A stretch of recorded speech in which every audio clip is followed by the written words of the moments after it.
Hey, what's up, Crypto Army? I'm Travis, your crypto newbie, bringing you my experiences. You have to learn things the hard way. Just a quick reminder, I'm not a financial advisor, and none of my content is for you as financial advice. Today, we're going to talk a little bit about Reflex Finance. I've already said this before, but it's kind of huge if you haven't already claimed your rewards from staking. And as you can see here, Saturday, that's tomorrow if you're watching this video on Friday. If you're already watching on Saturday, March 26th, 7 a.m. Central Standard Time, 12 p.m. UTC, that's your deadline. If you have not staked, and there are more than 700 people that have not claimed their rewards from staking. That's kind of a lot of people that didn't get the memo. So if you know anybody that bought Reflex that might have staked, it's in their best interest that you be a good friend and reach out to them and make sure that they've claimed the rewards. Again, you're not getting any more rewards, even if the website says you are. There's absolutely no reason not to claim rewards. So I highly recommend, if you have not claimed your rewards, you jump on the website and hit that claim button. Now, I've already covered how to do this process in this video here, so go ahead and take a look at that video if you have any questions about claiming your rewards. You do not need to unstake your tokens. All you need to do is claim using the big claim button at the top of the screen. Again, I walked through that in that video, so check that out if you have not claimed your tokens already. Now, one final thought on claiming your rewards. There have been some recent updates to Trust Wallet that have caused some issues, and I think it's on both platforms. But I think most of the issues are coming from iPhone users, which isn't a big surprise. That's generally where most of the issues for most of this crypto stuff lies, in the iPhone users. But recent updates have made things even worse. I've actually had some problems on Trust Wallet on an Android phone getting it to connect as well. So there have been some known issues when trying to claim the rewards. If you run into problems, go into Discord and talk to one of the moderators or one of the team to try to work through the issue. And they've indicated that in some instances, they've actually had to airdrop people their tokens because they couldn't find a solution for people that are on an iPhone. You might legitimately have an issue, which is another reason not to wait till the last possible minute to claim your tokens. If you have problems where it's not letting you claim or you're running into errors, go talk to somebody in Discord and try to get that resolved. Just make sure you're talking to somebody that's on the team that can help you out. Sometimes if you have problems clearing out the cache, trying a different browser, if you're using a wallet connect option, sometimes those things fix it. Other times what you might need to do is actually import your seed phrase into a different wallet in order to claim. Now, the recommended wallet has been SafePal. A lot of people have had good luck using SafePal. It's a very different interface if you're used to Trust Wallet, or if you're really used to MetaMask. It's a very different kind of an interface. But you could try the MetaMask wallet, or you could try the SafePal wallet and see if that resolves the problem. SafePal is a really good wallet. That would be the one that I would switch over to. I never recommend anybody use MetaMask based off of, it's kind of a pain to set up if you haven't used MetaMask. And I've had a lot of problems with it myself, so I actually don't like MetaMask. If I was to pick a wallet, I would probably go with Trust Wallet, SafeMoon Wallet, or SafePal Wallet. But SafeMoon Wallet has a lot less options right now than what you would get in SafePal or Trust Wallet. But those are some things that I would recommend you do if you're running into problems with claiming your rewards.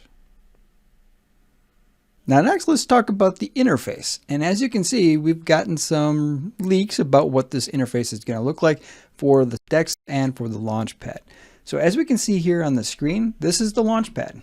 But before we jump into this portion of the Launchpad, let's take a look up here. And as we can see, there's a create token up here, so a token minter.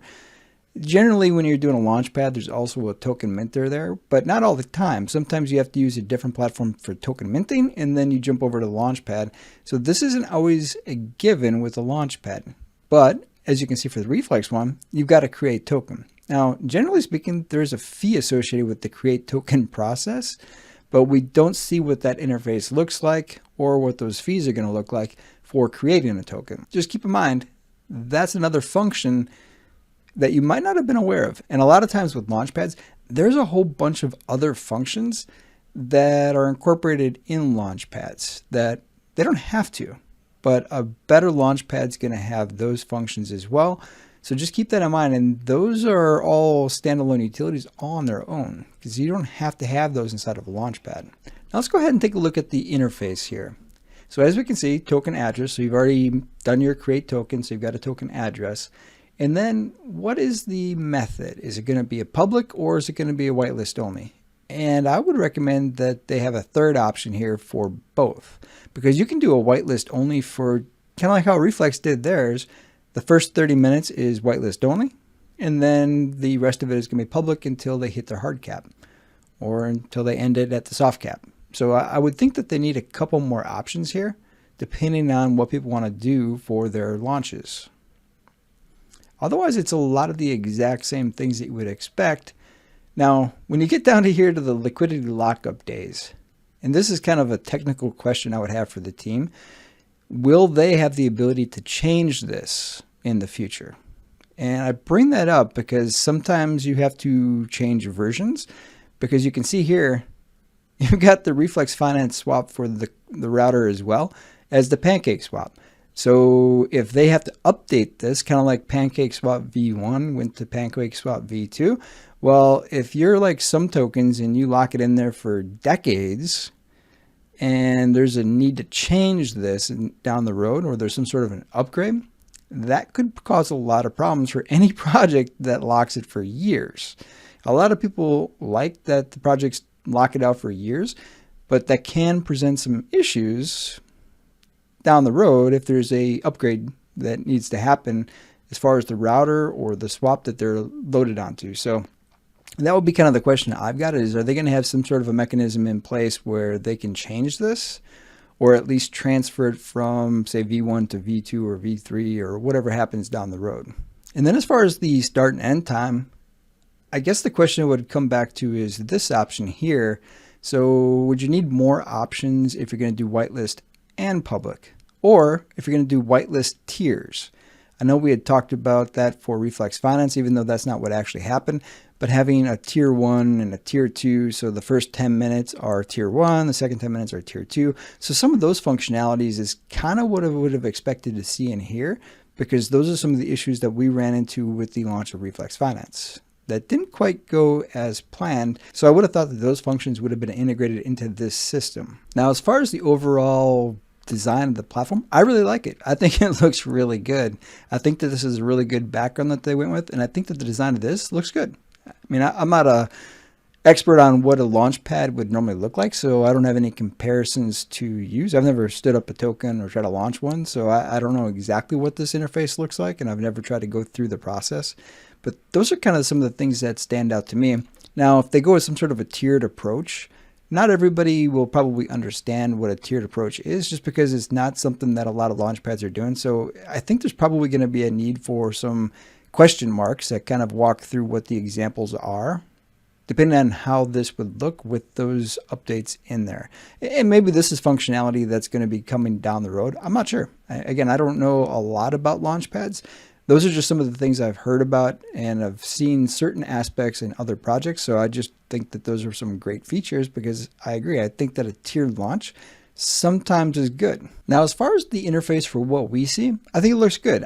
I'd like to see that this is going to be some sort of a hyperlink that we can go actually look at it on BSC scan or ETH scan or wherever it's being housed on, whichever blockchain it's launching on. I like to see that there's going to be a hyperlink to get there. Obviously, I like the interface here where you can actually go look at all the different socials for it. Otherwise, it's pretty standard. It would be nice to see some of the chart data down here as far as the breakup for the token, but a lot of times I really don't look at that stuff anyway. I have used it on some of my YouTube content. That's where it comes in handy sometimes, but I do the same thing when I look at their white paper or I look at their website. So I don't necessarily need that. But when I look at the Pink Sale website for a launch, that's just a handy breakout, because you can see that it matches what's actually on their website or on their white paper. So it should be more accurate on the Launchpad. Sometimes these things get updated faster than what the website and what the white paper would do. And there's a recent launch a couple weeks ago that had that exact same problem. The information on the Pink Sale was a little bit different than what you saw on the website, which caused you to ask some questions, as you should, since the website is what you base your information off of. And if the Pink Sale doesn't match what you initially base your decision to invest on, that can be a big red flag for a lot of investors. So it would be kind of nice to have a little bit more information about the token that's launching and how the team is going to be broken up, how things are just going to be done for the token. But otherwise, I think this looks really good. It's a really good start for the Launchpad. Again, I suspect that this is probably going to evolve over time. And there's probably a whole bunch of stuff that we can't see that's going on in the background for the actual team to help them have a successful launch. Now, as far as DEXs go, I think this one looks good. I think there's some things I still have questions about. Are there going to be commas here? That's always the big one. I'm really hoping that they've got commas on their numbers. So it would have been nice to have a couple BNB up here to see how many Reflex I was going to get. That way I can verify there's going to be some commas on there. I keep hearing that putting commas in is a challenge. I don't know why having a comma would be a challenge, but it's not just PancakeSwap and some of the other ones that have that particular problem. So maybe there's an issue with adding commas. It definitely makes it a lot harder to buy unless you can recognize how many numbers you're looking at just intuitively. But I think it looks good. I mean, I like having the chart here. What I'm hoping for is buy, sell data down here. And a lot of the websites kind of make this really hard. I just think it should just be kind of a continuous flow of information, at least for the day. And I go to PooCoin all the time, and I'm limited on how many transactions I can look at sometimes. And it's just not intuitive to use sometimes. I think there could be better ways to show the data that would help an investor when they're looking at the charts or making the decision to buy or not. But I like this. I think it looks good. It'll be interesting to see what the liquidity interface looks like, because right now we can't see that. Now, the only other thing I would probably add here is volume. I spend a lot of time looking at the volume on the charts as well as the price, but that's not necessarily a requirement, but that is one thing I look at. If you're buying on PancakeSwap, you don't typically have any of that stuff when you're using your Trust Wallet to do the purchase. So this is already way more information than you would normally have if you use PancakeSwap or Uniswap or any of those swaps. And I'm kind of curious to see if they manage to do anything with the slippage issue, or if it's going to be that you have to manually adjust that for every different token. I don't know why slippage doesn't account for the fees automatically.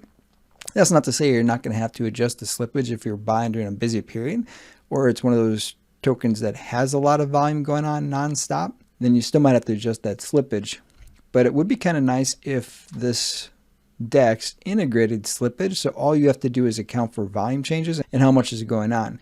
If you're trying to use their DEX for, say, a launch, you still might need to increase your slippage beyond what the fees are. But if they do pull that off, I would just recommend that they put a little note on here, because if you set this to 49% and it's already going to account for the fee, there might be some sticker shock.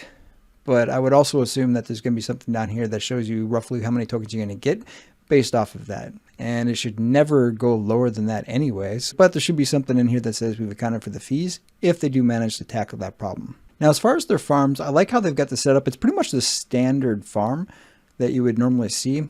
What I would like to see a little bit different is your stats. Maybe in the middle or maybe on the top. I'm not exactly sure where you would put it on the screen or the side. But I think after you connect your wallet, you should see your stats. So, how many rewards are you getting? What's your return on your investment? What's your average APY? I mean, there's a whole bunch of different stats that you could put on here. Even just keeping it basic that matches up with what they've got here. But I think they should have your personal stats on here. I mean, it looks like you've got the option for staked only, which I'm assuming just shows you what you've got out there. And then it eliminates everything else. I think that's probably how this is set up to work. But what about multi-chain? Is it going to include everything? Or how do you switch if you want to look at BSC, or if you want to look at Polygon, or you want to look at Ethereum? How do you change? Or is it just going to be all encompassing in this one list? Which I think either one's fine. It might even be a little bit easier if it's just in one long list. But if somebody's looking for something very specific, I guess you could still hit the search button here to look for what you're looking for. But those are some of the functionality questions I have when I look at this. And again, I like roll-up numbers. It's one of the benefits with a lot of the dashboards is you can see that.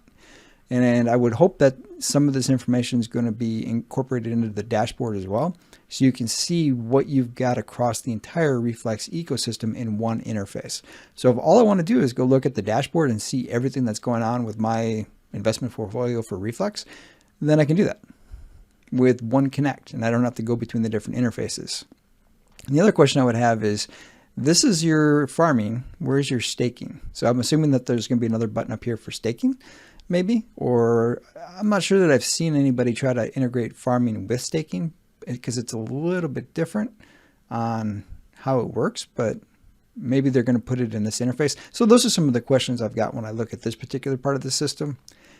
And kind of what I would think for both the staking and the farming in retrospect is there's some benefit in providing some education to the community, whether it's about how to use their system or more general information about impermanent loss, if you're talking farming, or what staking is and how it works and what's the difference between their platform and other platforms. So I kind of feel like there should be a how-to video somewhere on the page, not to make it overly cluttered, but I think a lot of people would benefit from that.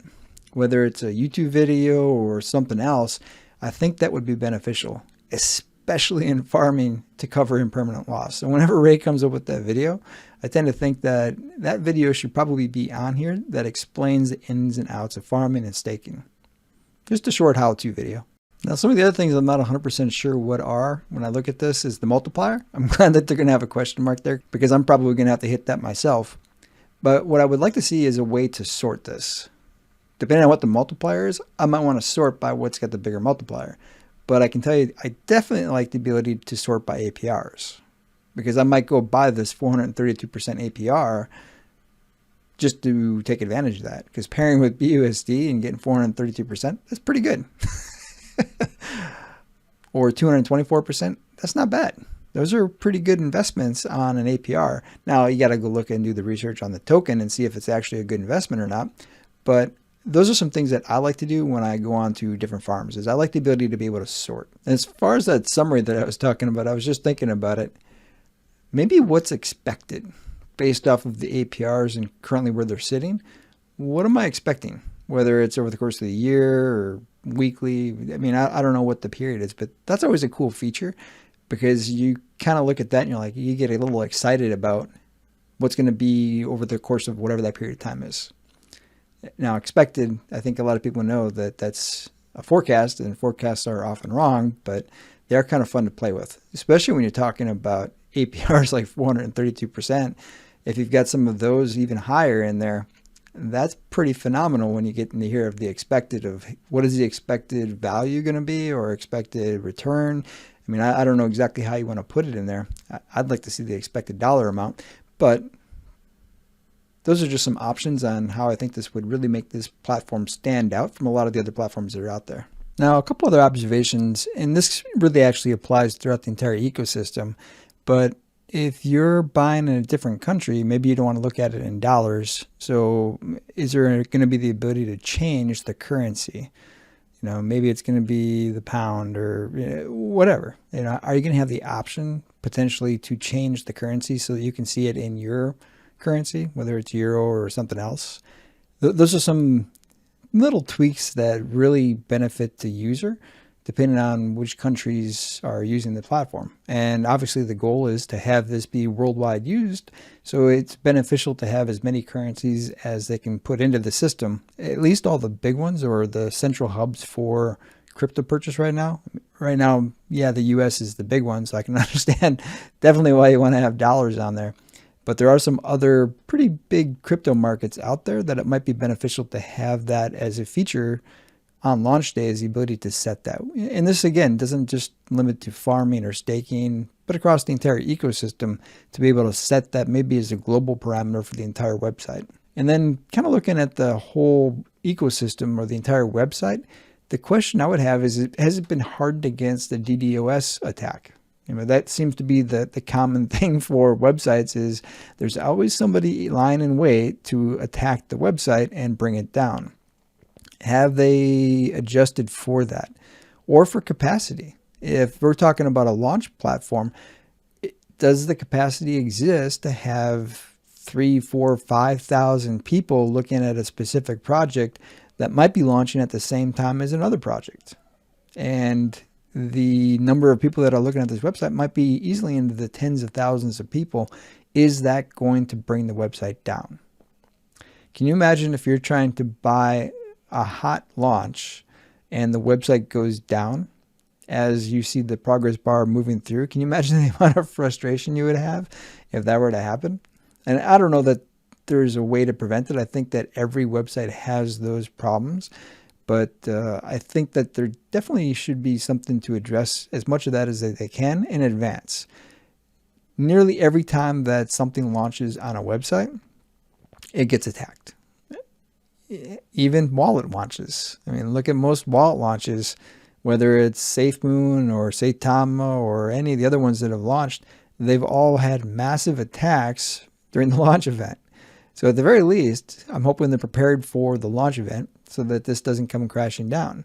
And again, there might not be a way to prevent it entirely, but at least try to limit the potential for those types of issues. All right, that's pretty much it for today's video. Hopefully you found the content helpful. Again, this was just some of my thoughts on the design of the system so far and some ways I think that would be better potentially for its launch or down the road. I'm sure there's a whole bunch of aspects for this system that we just can't see or aren't aware of. Again, these were just kind of the initial across the bow of, hey, here's what the system looks like. And I think it looks good. I think it's got a lot of the functionality that we're looking for from these platforms. Now, again, if you haven't claimed your rewards, make sure to do that as soon as possible. Let me know in the comments, what do you think is missing from the platform, or how do you think it would look better? I'm curious to hear your thoughts. Until next time, stay strong with those diamond hands.